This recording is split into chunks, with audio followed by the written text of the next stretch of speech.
Engineer బొటనవేలు mystery the adventure of the engineers thumb. ప్రారంభం doctor Watson మాటల్లో. Sherlock హోమ్స్తో నాకున్న సాన్నిహిత్యంలో నేను అతనికి స్వయంగా పరిచయం చేసిన కేసులు రెండు ఉన్నాయి. అందులో ఒకటి మిస్టర్ హాథర్లీ బొటనవేలు కేసు. ఈ కేసు చాలా విచిత్రమైనది మరియు నాటకీయమైనది. ఇది జరిగి 2 సంవత్సరాలు గడిచినా ఆ సంఘటన తాలూకు ప్రభావం నా మీద ఇంకా బలంగానే ఉంది. అది 1889 వేసవి కాలం. అప్పటికి నాకు పెళ్ళై కొద్దికాలమే అయ్యింది. నేను సివిల్ ప్రాక్టీస్లోకి తిరిగి వచ్చాను. ఒకరోజు ఉదయం 7 గంటలకు ముందే నా పనిమనిషి వచ్చి తలుపు తట్టింది. పాడింగ్టన్ నుండి 2 వ్యక్తులు వచ్చారని చెప్పింది. నేను కిందకు వెళ్లేసరికి రైల్వే గార్డు ఒక వ్యక్తిని తీసుకువచ్చాడు. ఆ వచ్చిన కొత్త వ్యక్తి చేతికి రుమాలు చుట్టుకుని ఉన్నాడు. అది పూర్తిగా రక్తంతో తడిసిపోయి ఉంది. అతని పేరు విక్టర్ హాథర్లీ. వృత్తిరీత్యా హైడ్రాలిక్ ఇంజనీర్.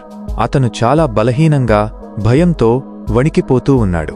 నేను అతని గాయాన్ని పరీక్షించాను. అతని చేతికి బొటనవేలు లేదు. ఎవరో దాన్ని చాలా పదునైన ఆయుధంతో నరికివేసినట్లుగా ఉంది. నేను అతనికి చికిత్స చేసిన తరువాత ఈ కేసును షెర్లాక్ హోమ్స్కు అప్పగించాలని నిర్ణయించుకున్నాను. మేము వెంటనే బేకర్ స్ట్రీట్కు బయలుదేరాము. విక్టర్ హాథర్లీ కథనం. Flash back. హోమ్స్ ముందు కూర్చుని హాథర్లీ తన వింత అనుభవాన్ని చెప్పడం ప్రారంభించాడు. నేను లండన్లో ఒంటరిగా ఉంటున్న ఒక అనాథని. హైడ్రాలిక్ ఇంజనీర్గా నా సొంత ఆఫీసు పెట్టుకున్నాను, కాని పెద్దగా పనులు వచ్చేవి కాదు. నిన్న నా ఆఫీసుకు కల్నల్ లైశాండర్ స్టార్క్ అనే వ్యక్తి వచ్చాడు. అతను మనిషి అస్థిపంజరంలా చాలా సన్నగా ఉన్నాడు. అతను నాకు ఒక వింత ఆఫర్ ఇచ్చాడు. కేవలం ఒక రాత్రి పనికి 50 గినియాలు భారీ మొత్తం ఇస్తానని చెప్పాడు. కాని ఒక షరతు పెట్టాడు. ఈ పని గురించి ఎవరికీ చెప్పకూడదు. సంపూర్ణ రహస్యం పాటించాలి. బెర్క్షైర్లోని ఎయిఫోర్డ్ అనే ఊరిలో తమకొక హైడ్రాలిక్ ప్రెస్ ఉందని, అది చెడిపోయిందని, దాన్ని సరిచేయాలని చెప్పాడు. డబ్బు అవసరం ఉండటంతో నేను ఒప్పుకున్నాను. నేను అర్ధరాత్రి ఐఫోర్డ్ చేరుకున్నాను. కల్నల్ స్టార్క్ ఒక గుర్రపు బండిలో నన్ను తీసుకువెళ్లాడు. ఆ బండి కిటికీలకు మసక అద్దాలు ఉండటంతో మనం ఎటు వెళ్తున్నామో నాకు తెలియలేదు. సుమారు గంట ప్రయాణం తర్వాత ఒక ఒంటరింటికి చేరుకున్నాం. ఆ ఇల్లు చాలా నిశ్శబ్దంగా ఉంది. అక్కడ ఒక అందమైన స్త్రీ నన్ను చూసి భయపడింది. కల్నల్ లేని సమయంలో ఆమె నా దగ్గరకు వచ్చి, ఇక్కడి నుండి పారిపోండి, మీ ప్రాణాలకు ప్రమాదం ఉంది అని హెచ్చరించింది. కాని నేను ఆమె మాట వినకుండా నా పని పూర్తి చేయాలని నిర్ణయించుకున్నాను. కల్నల్ స్టార్క్ మరియు అతని మేనేజర్ ఫెర్గూసన్ నన్ను మేడపైకి తీసుకువెళ్లారు. అక్కడ ఒక చిన్న గదిలో హైడ్రాలిక్ ప్రెస్ ఉంది. ఆ గది మొత్తం ఇనుముతో చేయబడింది. నేను యంత్రాన్ని పరిశీలించి అందులో ఉన్న లోపాన్ని చెప్పాను. ఆ తరువాత యంత్రాన్ని ఇంకాస్త దగ్గరగా చూడటానికి నేను ఆ చిన్న గదిలోకి వెళ్లాను. అప్పుడు తెలిసింది అసలు నిజం. అది ఫుల్లర్స్ ఎర్త్, ఒక రకమైన మట్టి కోసం వాడుతున్నారని వాళ్లు చెప్పారు. కాని అక్కడ లోహపు పొరలు కనిపించాయి. నేను వారిని ప్రశ్నించేలోపే కల్నల్ స్టార్క్ కోపంతో బయటకు వెళ్లి తలుపు గడియపెట్టేశాడు. వెంటనే యంత్రం ఆన్ అయింది. ఆ గది పైకప్పు నెమ్మదిగా కిందకు దిగడం మొదలైంది. అది నన్ను కింద ఉన్న ఇనుపనేలకు అదిమి పచ్చడి చేయడానికి వస్తోంది. నేను భయంతో కేకలు వేశాను.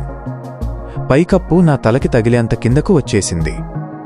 ఇంకొక్క నిమిషం ఉంటే నేను చనిపోయేవాడిని. అప్పుడే చెక్క గోడల మధ్య ఒక చిన్న సందు కనిపించింది. ఎవరో ఒక ప్యానెల్ను వెనక్కిలాగారు. అది ఆ స్త్రీనే. నేను చావు తప్పించుకుని ఆ సందులోంచి బయటపడ్డాను. వెంటనే నా వెనుక ఆ భారీ యంత్రం కుప్పకూలింది. ఆ స్త్రీ నన్ను కాపాడి కిటికీ ద్వారా పారిపోమ్మని చెప్పింది. నేను కిటికీలోంచి వేలాడుతుండగా కల్నల్ స్టార్క్ గొడ్డలి పట్టుకుని పరుగెత్తుకుంటూ వచ్చాడు. అతను నాపై దాడి చేశాడు. ఆ దెబ్బ నా చేతికి తగిలి బొటనవేలు తెగిపడింది. నేను కింద పడిపోయాను. రక్తం కారుతుండగా ఆ తోటలోని పొదల్లోకి పారిపోయాను. స్పృహ కోల్పోయాను. మెలకువ వచ్చేసరికి నేను రైల్వే స్టేషన్ దగ్గర పడి ఉన్నాను. హాథర్లీ కథ విన్న తర్వాత హోమ్స్, పోలీసులు మరియు నేను ఆ గ్రామానికి వెళ్ళాము. హోమ్స్ తన తెలివితేటలతో ఆ ఇంటిని కనిపెట్టాడు. కాని మేము అక్కడికి చేరుకునేసరికి ఆ ఇల్లు మంటల్లో కాలిపోతోంది. హోమ్స్ ఇలా తేల్చాడు, వాళ్లు దొంగ నాణేలను, ఫేక్ కాయిన్స్ తయారు చేసే ముఠా. ఆ హైడ్రాలిక్ ప్రెస్ వెండిలాంటి లోహాన్ని నొక్కడానికి వాడుతున్నారు. హాథర్లీ ప్రెస్ గదిలో వదిలేసిన ఆయిల్ ల్యాంప్ పగిలిపోయి ఆ ఇల్లు అంటుకుని ఉంటుంది. దురదృష్టవశాత్తు ఆ నేరస్థులు పారిపోయారు. వారి ఆచూకీ ఎప్పటికీ దొరకలేదు.